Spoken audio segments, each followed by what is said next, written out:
RPN, Radio Philippines Network Incorporated, DXKO.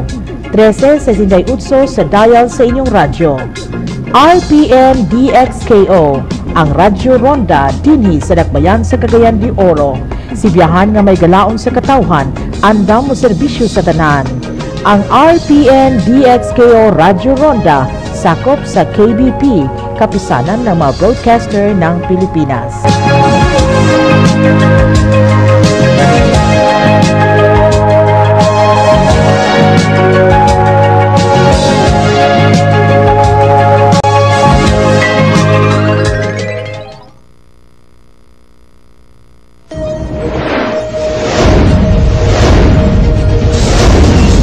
Balita sa DXKO, mga nagunang kasayuran sa tinubdang lokal, nasyonal, gawas sa nasod, sports ug entertainment, inyong mabati sa Balita sa DXKO. Balita sa DXKO. Ug karon, ania ang inyong tigbalita. Oras ni sibiyahan sa DXKO untop alas 7 sa kabuntagon, mga higala mayong buntag ganiya kining balita sa Radyo Ronda. Una sa uluhan sa ato mga balita, kaso sa utok sa Rasuman pyramiding scam gitakdang ibalik sa korte sa Cagayan de Oro. Sa 68 ka mga suspetsado sa nagkalain-laing krimen arestado sa Peace and Order Drive sa Cagayan de Oro City Police Office. Prison guard sa Misamis Oriental Provincial Jail gipapa gumikan sa pag-ikyas sa usa ka high-profile inmate niini. Sa mga balita sa kauluhan, Senator Chis Escudero gustong ipa-freeze ang tanang assets o binilyong salapi sa Aman Futures. Og sa natad sa entertainment, mga sikat nga artista milingaw sa katawhan sa dakbayan sa Iligan.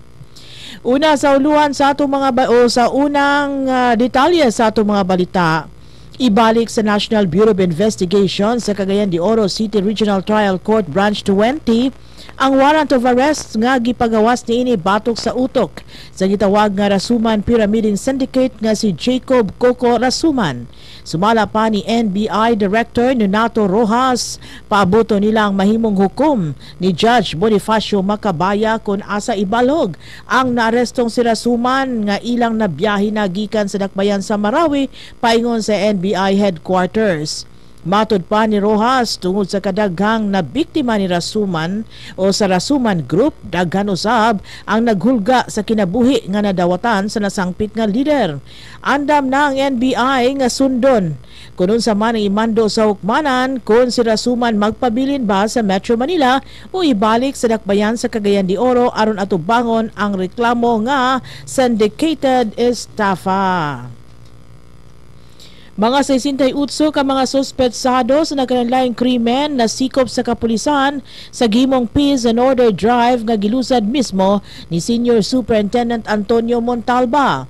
Si Montalba maoy OIC karon sa Cagayan de Oro City Police Office, human na sa floating status si City Police Director Gerardo Rosales, human kini nakadawas sa administrative relief gikan sa PNP Northern Mindanao. Ang suspect sa nagkalain-laing krimen na sikop sa kapulisan sa nagkalain-laing istasyon sa makaduha na kahigayon nga Peace and Order Drive niini. Pipila kanila nalang bigit sa pagpangawat, pagpanguot, pagsakas kabalayan, pagpanulis, paghupot sa ilegal nga druga ug ang 7 kanila na sapon kini nga nagmalapason diha sa ilang pagmaneho sa public utility jeepney. Si Montalba nagsugilon nga buhato nila ang Peace and Order Drive katulo sa usa ka semana aron gayud magmalinawon ang dakbayan ug wala nay krimen nga mahitabo. Gipatuman usab ang police visibility sa nagkalain-laing dapit bisan pa sa kagabion. Gitangtang ang prison guard sa Misamis Oriental Provincial Jail samtang gipamtangan usab sa gross neglect of duty human usa ka high-profile inmate ang yanong nakaiskapo baguhay pa lamang.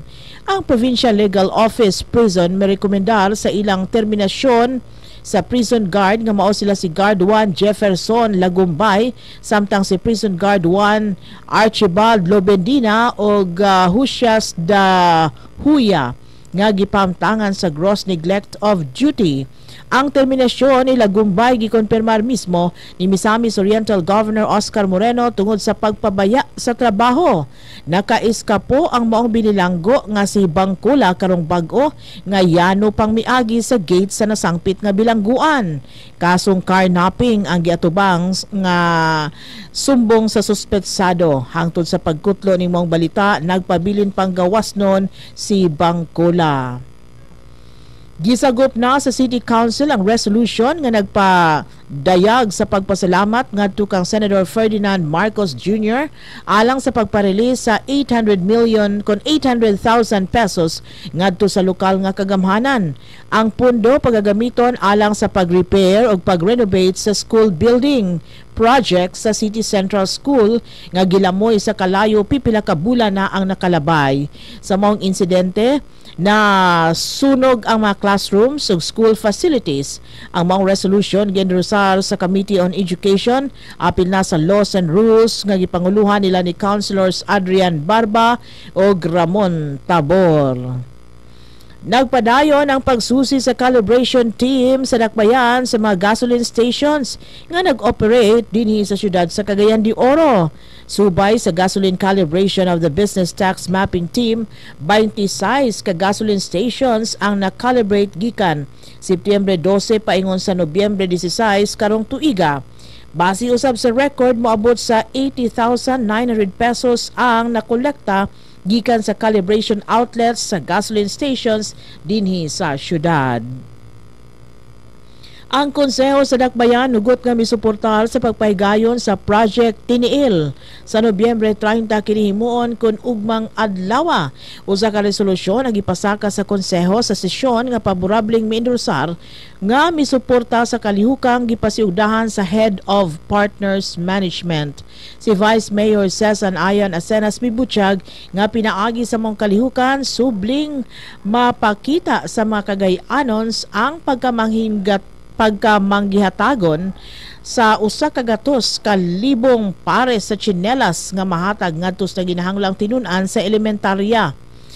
Dinhi kini sa syudad sa Cagayan de Oro, usa ka programa pahaom sa kalihukan ang himuon haom usab sa pagsaulog sa Bonifacio Day.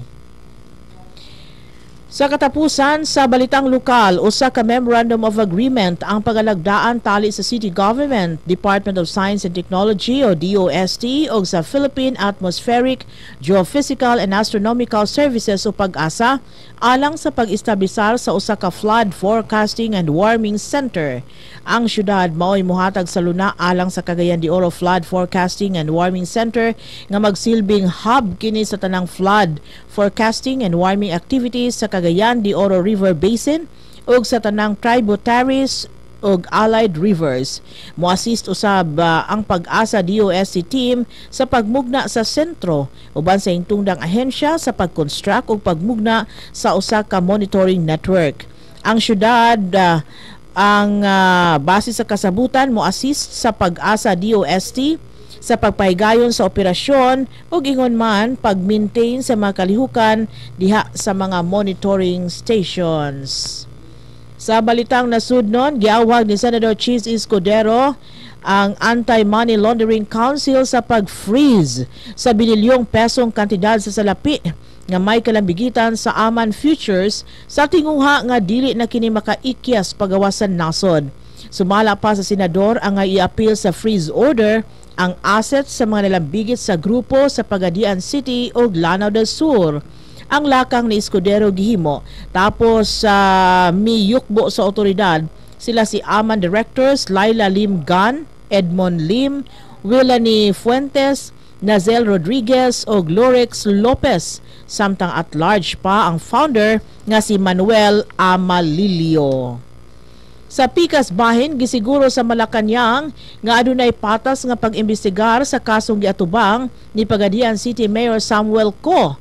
Labot na sa Aman Futures pyramiding scam. Nasayran nga formal na ang gipasakahan sa kasong kriminal sa NBI ngadto sa Department of Justice si Mayor Co dugtong sa pagkalambigit niini sa 12 ka bilyon ka pesos nga pyramiding scam. Una nang midepensa ang mayor nga nagtuo siya nga adunay sagol politika ang pagkalambigit niini sa kontrobersiya. Gisugilon pa ni Deputy Presidential Spokesperson Abigail Valte nga makalaom ang mayor nga way personalan o way pamulitika ang himong investigasyon sa Department of Justice. Sumala pa kang Valte, hatagan niya sa patas ug igong higayon si Ko aron depensahan ang kaugalingon. Ang gibasihan lamang matud pa sa NBI ug sa DOJ mao ang mga ebidensya nga kinahanglang tatawon kini sa akusado.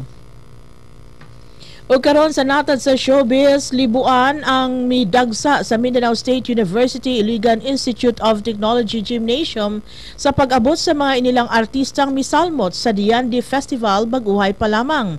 Daghang mga dula og surprise numbers ang giapilan sa mga sikat nga artista nga nakapalingaw sa mga Iliganons. Ang maong kasadya og kalipay nga gibati sa mga Iliganons nakatabang kini paghupay sa ilang gihambin nga pagbati nga hangtod karon padayon pang nakigbisog pagbarog tapos gihapak sa bagyong Sendong. Mao kato naglangkob sa atong mga balita karong buntaga sa Radyo Ronda. Balikan nato ang uluhan sa atong mga balita sa lokal nga tinubdan kaso sa utok sa Rasuman Pyramiding Scam gitakdang ibalik sa korte sa Cagayan de Oro. Sa 68 ka mga suspetsados na kalain-laing krimen arestado sa Peace and Order Drive sa Cagayan de Oro City Police Office. Prison guards sa Misamis Oriental Provincial Jail gipapa gumikan sa pag-ikyas sa usa ka high-profile inmate niini. Samtang sa kauluhan, Senator Cheese Escudero gustong ipa-freeze ang tanang assets ug binilyong salapi sa Aman Futures. Sa showbiz, mga sikat nga artista milingaw sa mga Iliganons. Nagasalamat sa inyong pagpaminaw hangtod sa sunod higayon sa ngalan sa kinatibuang puwersa sa News and Current Affairs sa RPN TV5 ug DXKO Radio.